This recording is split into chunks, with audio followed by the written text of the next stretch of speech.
نحمدہ ونصلی علی رسولہ الکریم اما بعد فاعوذ باللہ من الشیطان الرجیم بسم اللہ الرحمن الرحیم ان الذین قالوا ربنا اللہ ثم استقاموا تتنزل علیہم الملائکۃ الا تخافوا ولا تحزنوا وابشروا بالجنۃ التی کنتم توعدون نحن اولیاؤکم فی الحیاۃ الدنیا وفی الآخرہ ولکم فیہا ما تشتہی انفسکم ولکم فیہا ما تدعون نزلا من غفور الرحیم رب اشرح لی صدری ویسر لی امری واحلل عقدۃ من لسانی یفقہوا قولی۔ محترم ناظرین، السلام علیکم ورحمۃ اللہ وبرکاتہ۔ سعادتوں کا حصول قرآن حکیم کی روشنی میں اس موضوع پر ہم سلسلے وار قرآن مجید سے کچھ سعادتوں کے حصول کی بابت سمجھ رہے ہیں۔ آج ہمارا موضوع ہے کہ جنت کی نعمت کیسے حاصل ہوگی۔ اس سے پہلے ہم نے یہی بات پڑھی تھی سورہ مومنون کی پہلی 11 آیات کی روشنی میں، اور آج ہم اسی نعمت کے حصول کے حوالے سے انشاءاللہ سمجھیں گے سورہ حمد سجدہ کی آیات 30 تا 32 3 آیات کو۔ اللہ تبارک و تعالیٰ ان آیات میں ارشاد فرماتے ہیں کہ ان الذین قالوا ربنا اللہ ثم استقاموا، بے شک جن لوگوں نے کہا کہ ہمارا رب اللہ ہے، ثم استقاموا، پھر اس پر استقامت اختیار کی، اس پر ڈٹ گئے۔ رب کہا جاتا ہے ایسی ہستی کو جو مالک بھی ہو اور پالنے والی بھی ہو۔ ظاہری بات ہے جو ہستی مالک ہوگی اسی کی ذمہ داری ہے پرورش کرے، اور جو پرورش کرنے والی ہستی ہوتی ہے اور پھر وہی کسی شے کی مالک بھی ہوتی ہے۔ تو جو لوگ یہ تسلیم کر لیں کہ ہمارا رب اللہ ہے، ہمارا مالک اللہ ہے، اور ہماری تمام ضروریات اللہ تعالیٰ پوری فرما رہا ہے، چاہے وہ ہماری مادی ضروریات ہوں اور چاہے وہ ہماری روحانی ضروریات ہوں، یہ سب کے سب ہمیں اللہ کی طرف سے مل رہی ہیں۔ اللہ ہی نے فرمایا سورہ لقمان میں وَأَسْبَغَ عَلَيْكُمْ نِعَمَهُ ظَاهِرَةً وَبَاطِنَةً، اس اللہ نے تم پر اپنی نعمتیں پوری کر دی، ظاہری اعتبار سے بھی باطنی اعتبار سے بھی۔ تو جن لوگوں کا دل اس پر ٹھک جائے اور وہ پکار اٹھے، تسلیم کر لیں کہ بے شک ہمارا رب اللہ ہے، پھر اس کے بعد بڑے اہم الفاظ آ رہے ہیں کہ ثم استقاموا، اور پھر وہ اس کے اوپر استقامت اختیار کریں۔ یہاں مزید اب کسی اور عمل کی بات نہیں آ رہی، بلکہ بات آ رہی ہے استقامت کی، اور یہ استقامت کا لفظ بڑا جامع لفظ ہے۔ اللہ کے رسول صلی اللہ علیہ وسلم سے ایک شخص نے پوچھا قل لی فی الاسلام قولا لا اسأل غیرک عنہ، اے نبی صلی اللہ علیہ وآلہ وسلم، مجھے اسلام کے حوالے سے ایسی بات بتا دیجئے کہ پھر میں آپ کے سوا کسی اور سے اس کے بارے میں کچھ نہ پوچھوں۔ یعنی پوری اسلام کی تعلیمات کا عطر، پوری اسلام کی تعلیمات کا خلاصہ اور نچوڑ مجھے ایک بات میں بتا دیں کہ پھر مجھے کسی سے کوئی پوچھنے کی ضرورت ہی نہ رہے۔ تو آپ نے فرمایا کہ قل آمنت باللہ ثم استقم، تم کہہ دو کہ میں ایمان لایا اللہ پر، اور پھر اس کے اوپر ڈٹ جاؤ، استقامت اختیار کرو۔ اب ذرا غور کیجئے اس استقامت کا مطلب کیا ہے۔ ایک شخص نے یہ تسلیم بھی کر لیا، اس کا اعلان بھی کر دیا کہ میرا سب کچھ اللہ ہے، میرا مالک بھی اللہ اور میری تمام ضروریات بھی پوری کرنے والا اللہ، میرا محسن حقیقی اللہ۔ اس پر استقامت کیا ہے کہ نمبر 1، وہ سوائے اللہ کے کسی اور سے نہ ڈرے، اس کا پورا ایمان ہو کہ کوئی میرا کچھ نہیں بگاڑ سکتا جب تک کہ اللہ تعالیٰ کا اذن نہ ہو۔ تو خوف صرف اللہ تبارک و تعالیٰ سے، بڑی باوقار زندگی بسر کر رہا ہوگا۔ یہ ایک سجدہ جسے تو گرا سمجھتا ہے، 1000 سجدے سے دیتا ہے آدمی کو نجات۔ لہذا کسی سے ڈرنے کی ضرورت نہیں ہے. آدمی بہادر بن جاتا ہے جبکہ اس کا ایمان ہو کہ میرا کوئی کچھ نہیں بگاڑ سکتا سوائے اللہ کے، بس صرف اللہ ہی کا ڈر ہو. نمبر 2، اس کو ہم کہہ سکتے ہیں استقامت باطنی ہے، کہ اس کے دل میں سوائے اللہ کے اب کسی کا خوف نہیں. اسے اگر امید ہے تو اللہ تبارک و تعالیٰ ہی سے ہے کہ اگر مجھے کوئی فائدہ دے سکتا ہے تو صرف اللہ تعالیٰ. جیسے اللہ کے رسول کا ارشاد ہے، آپ نے فرمایا عبداللہ بن عباس سے رضی اللہ تعالیٰ عنہ کہ سب لوگ جمع ہو جائیں تمہیں نقصان پہنچانا چاہے نہیں پہنچا سکتے مگر وہی جو اللہ نے طے کر دیا ہے، اور اگر سب لوگ جمع ہو جائیں اور تمہیں فائدہ دینا چاہیں تو نہیں دے سکتے مگر وہی جو اللہ نے طے کیا. تو امید صرف اور صرف اللہ سے. اب یہ انسان کسی کی خوشامد نہیں کرے گا، خام خواہی کسی کے پیچھے پیچھے نہیں پھرے گا، یہ اللہ ہی سے لو لگائے گا کہ میرا نفع نقصان سب اللہ تعالیٰ کے ہاتھ میں. نمبر 3، اس کا بھروسہ اللہ تبارک و تعالیٰ پر ہو. اسباب سے اسے امیدیں نہ ہوں، اسے امیدیں مسبب الاسباب سے ہوں، نہ وہ اپنے اسباب کی قلت کی وجہ سے مایوس اور پریشان ہو، اور نہ مخالفین کے اسباب کی کثرت سے مروب ہو.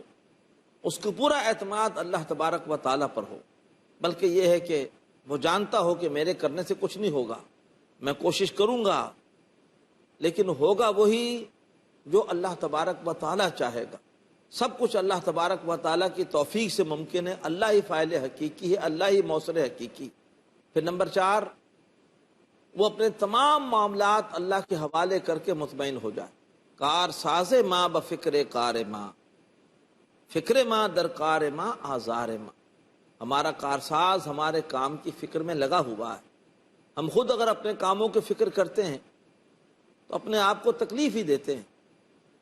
ہمارا علم محدود، ہماری قدرت محدود، ہمارے وسائل محدود، تو انسان اپنے معاملات اللہ کے حوالے کر کے مطمئن ہو جائے، خود اللہ کی بندگی کرے اور اپنے معاملات اللہ پر چھوڑ دے. جو بندہ خود اللہ تبارک و تعالیٰ کے ساتھ مخلص ہوگا، اللہ تبارک و تعالیٰ اس کے معاملات کو بھی پھر سنوار دے گا. وہ کیفیت پیدا ہو جائے، وَأُفَوِّضُ أَمْرِي إِلَى اللَّهِ، میں اپنا معاملہ اللہ کے حوالے کرتا ہوں، اللہ کے سپرد کرتا ہوں. پھر وہ اللہ تعالیٰ کے ہر فیصلے پر راضی رہے. کوئی مشکل آ جائے تو اس مشکل کے اوپر صبر کرے. یہ مشکل اللہ تبارک و تعالیٰ نے دی ہے، ضرور اس میں اللہ تعالیٰ کی طرف سے کوئی نہ کوئی میرے لیے بھلائی ہے، کوئی میرے لیے خیر ہے. ممکن ہے کہ اللہ نے میرے کسی گناہ کی سزا دنیا ہی میں دے دی ہو.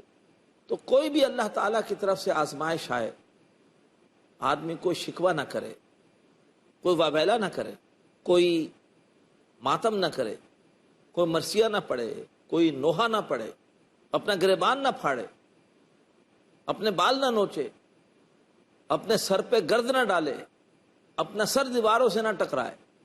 نہیں، بلکہ یہ ہے کہ جو کچھ ہے اللہ کی طرف سے، میرے رب کی طرف سے. دیا کس نے تھا؟ رب نے دیا تھا، اسی کی شے تھی، اس نے واپس لے لی. یہ ہے استقامت باطنی کا 5واں مظہر، اللہ کے ہر فیصلے پر راضی ہونا. نمبر 1 اللہ کا خوف، نمبر 2 اللہ سے امید، نمبر 3 اللہ ہی پر بھروسہ، نمبر 4 اپنے معاملات اللہ کے حوالے کر دینا، اور نمبر 5 اللہ تبارک و تعالیٰ کے ہر فیصلے پر راضی رہنا، راضی برضائے رب. محترم ناظرین، اللہ نے فرمایا کہ ان الذین قالوا ربنا اللہ ثم استقاموا، بے شک جو لوگ یہ کہیں کہ ہمارا رب اللہ ہے پھر اس کے اوپر استقامت اختیار کریں. اور یہاں کسی عمل کا ذکر نہیں ہے سوائے استقامت کے.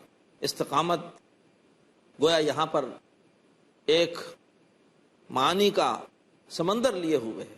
استقامت ظاہری پر بات ہو رہی تھی، استقامت باطنی پر ہماری بات چل رہی تھی کہ نمبر 1 جب مان لیا کہ ہمارا رب اللہ ہے تو پھر اللہ ہی کا خوف، صرف اللہ ہی سے امید، اللہ ہی پر بھروسہ، اپنے معاملات اللہ کے حوالے کر دینا، اور اللہ تعالیٰ کے ہر فیصلے پر راضی رہنا.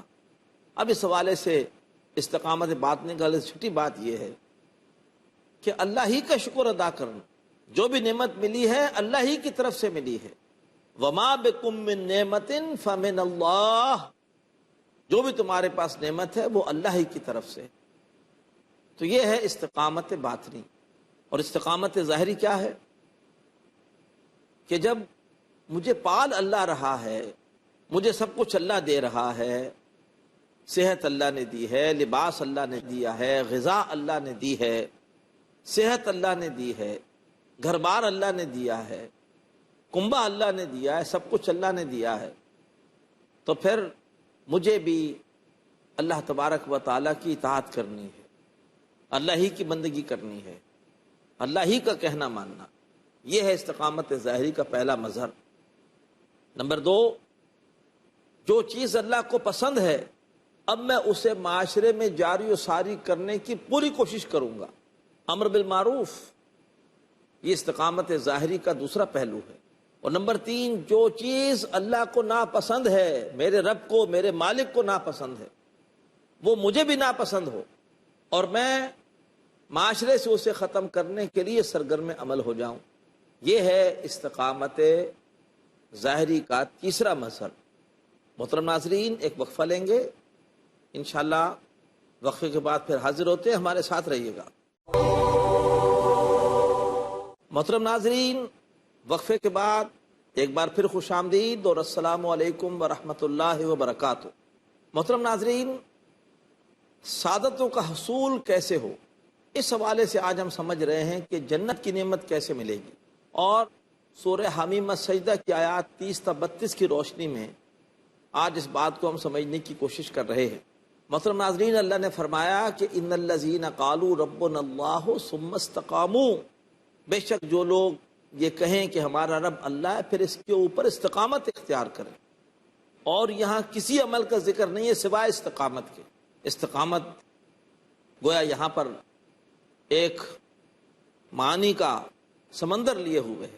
استقامت ظاہری پر بات ہو رہی تھی، استقامت باطنی پر ہماری بات چل رہی تھی کہ نمبر 1، جب مان لیا کہ ہمارا رب اللہ ہے تو پھر اللہ ہی کا خوف، صرف اللہ ہی سے امید، اللہ ہی پر بھروسہ، اپنے معاملات اللہ کے حوالے کر دینا اور اللہ تعالیٰ کے ہر فیصلے پر راضی رہنا. اب اس حوالے سے استقامت باطنی کا چھٹی بات یہ ہے کہ اللہ ہی کا شکر ادا کرنا. جو بھی نعمت ملی ہے اللہ ہی کی طرف سے ملی ہے. وما بکم من نعمت فمن اللہ، جو بھی تمہارے پاس نعمت ہے وہ اللہ ہی کی طرف سے. تو یہ ہے استقامت باطنی. اور استقامت ظاہری کیا ہے کہ جب مجھے پال اللہ رہا ہے، مجھے سب کچھ اللہ دے رہا ہے، صحت اللہ نے دی ہے، لباس اللہ نے دیا ہے، غذا اللہ نے دی ہے، صحت اللہ نے دی ہے، گھر بار اللہ نے دیا ہے، کنبہ اللہ نے دیا ہے، سب کچھ اللہ نے دیا ہے، تو پھر مجھے بھی اللہ تبارک و تعالیٰ کی اطاعت کرنی ہے، اللہ ہی کی بندگی کرنی ہے، اللہ ہی کا کہنا ماننا. یہ ہے استقامت ظاہری کا پہلا مظہر. نمبر 2، جو چیز اللہ کو پسند ہے اب میں اسے معاشرے میں جاری و ساری کرنے کی پوری کوشش کروں گا. امر بالمعروف، یہ استقامت ظاہری کا دوسرا پہلو ہے. اور نمبر 3، جو چیز اللہ کو ناپسند ہے، میرے رب کو، میرے مالک کو ناپسند ہے، وہ مجھے بھی ناپسند ہو اور میں معاشرے سے اسے ختم کرنے کے لیے سرگرم عمل ہو جاؤں. یہ ہے استقامت ظاہری کا تیسرا مظہر. اللہ ہی کی بندگی اور اطاعت، اللہ ہی کی مرضی کو جاری و ساری کرنے کی کوشش اور اللہ تعالیٰ کی نافرمانیوں کو معاشرے سے مٹانے کی کوشش. گویا کل دین لفظ استقامت کے اندر پوشیدہ ہے. ان الذین قالوا ربنا اللہ ثم استقاموا، بے شک جن لوگوں نے کہا کہ ہمارا رب اللہ ہے اور پھر انہوں نے اس پر استقامت اختیار کی. اب پھر کیا ہوتا ہے؟ فرمایا تتنزل علیہم الملائکہ، ان پر نازل ہوتے ہیں فرشتے. جنگ بدر میں فرشتے نازل ہوئے، قرآن سے ثابت ہے.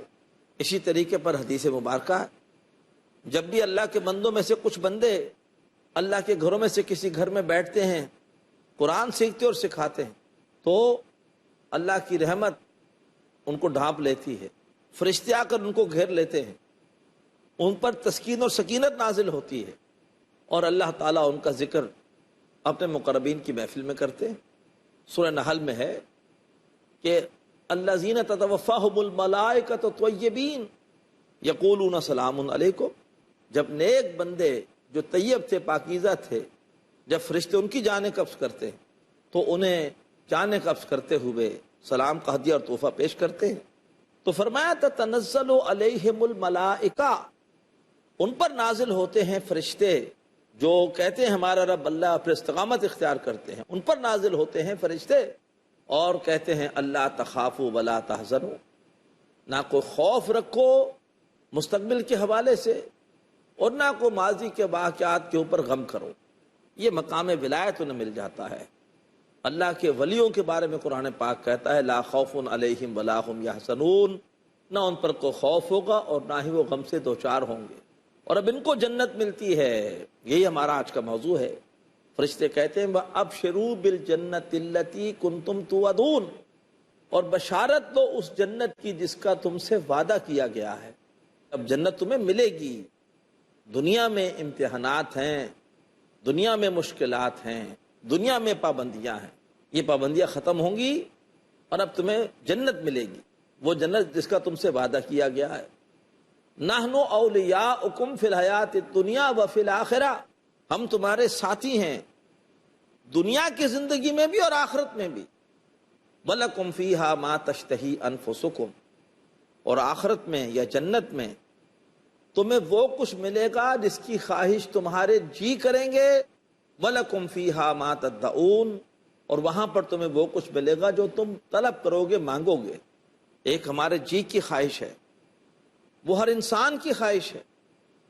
ہر انسان کو کچھ مرغوبات نفس ہوتی ہیں، وہ اس کی خواہش کرتا ہے، وہ ملیں گی اس کو لباس کے حوالے سے، غذا کے حوالے سے۔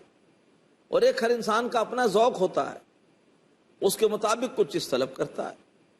تو جو تمہارے نفسانی تقاضے ہیں ان کی بھی تسکین ہوگی جنت میں، اور جو بھی تم اللہ سے مانگو گے وہ بھی ملے گا، لیکن نزلا من غفور الرحیم، یہ سب کیا ہوگا؟ یہ ایک مہمان نوازی ہوگی ابتدائی درجے کی، بہت بخشنے والے اور ہمیشہ رحم کرنے والے اللہ کی طرف سے۔ اصل جنت کی نعمتیں کیا ہیں اس کا تو ہمیں اس دنیا میں احساس ہو ہی نہیں سکتا۔ حدیث قدسی ہے، اللہ تعالیٰ فرماتے ہیں اعدت لعبادی الصالحین، میں نے اپنے نیک بندوں کے لیے وہ نعمتیں تیار کر رکھی ہیں مالا عین رات، کہ کسی آنکھ نے ان کو نہیں دیکھا، ولا اذن سمعت، اور نہ ہی کسی کان نے ان کا ذکر سنا ہے، ولا خطر علی قلب بشر، اور نہ ہی ان کا خیال کسی بشر کے دل پر گزرا۔ فقرؤ ان شئتم، اور چاہو تو یہ تلاوت کر لو، یہ پڑھ لو، سورہ سجدہ کی آیات پڑھ لو کہ فلا تعلم نفس ما اخفی لهم من قرۃ اعین، کہ کوئی بھی نفس نہیں جانتا کہ کیسی آنکھوں کی ٹھنڈک اس کے لیے پوشیدہ کر دی گئی۔ تو جن نعمتوں کا ذکر ہو رہا ہے یہ تو ابتدائی مہمانی ہے، اصل نعمتیں کیا ہیں وہ اللہ نے پوشیدہ رکھی ہیں۔ اس کا اندازہ تو انہیں کو ہوگا جو کہ وہ جنت کی نعمت حاصل کر لیں گے، وہ سعادت حاصل کر لیں گے۔ اللہ تعالی ہمیں بھی عطا فرمائے۔ کوئی مہمان آپ کے گھر پر آتا ہے، عرب میں کہا جاتا ہے یہ نزیل ہے بھی آیا ہے، آپ اسے بٹھاتے ہیں۔ اگر گرمی کا موسم ہو تو آپ اسے کوئی ٹھنڈا پیش کرتے ہیں، سردی کا موسم ہو تو آپ اسے کوئی چائے وغیرہ پیش کرتے ہیں۔ یہ نزل ہے، یہ ابتدائی مہمانی ہے، اصل ضیافت اس کی بعد میں کی جاتی ہے۔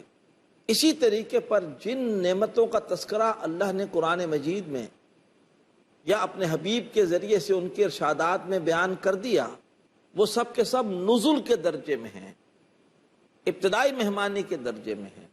اصل نعمتیں کیا ملنی ہیں؟ مالا عین رات ولا اذن سمعت ولا خطر علی قلب بشر، ان نعمتوں کو نہ کسی آنکھ نے دیکھا اور نہ کسی کان نے ان کا تذکرہ سنا اور نہ ہی کسی دل پر ان کا خیال گزرا۔ اور فلا تعلم نفس ما اخفی لهم من قرۃ اعین، کسی بھی نفس کو نہیں پتا کہ کیسی آنکھوں کی ٹھنڈک اس کے لیے پوشیدہ رکھی گئی ہے۔ جزاء بما کانوا یعملون، اور یہ بدلہ ہوگا اس عمل کا جو وہ کرتے رہے۔ جنت تیری پنہاں ہے تیرے خون جگر میں، اے پے کرے گل کوشش پہم کی جزا دیکھ۔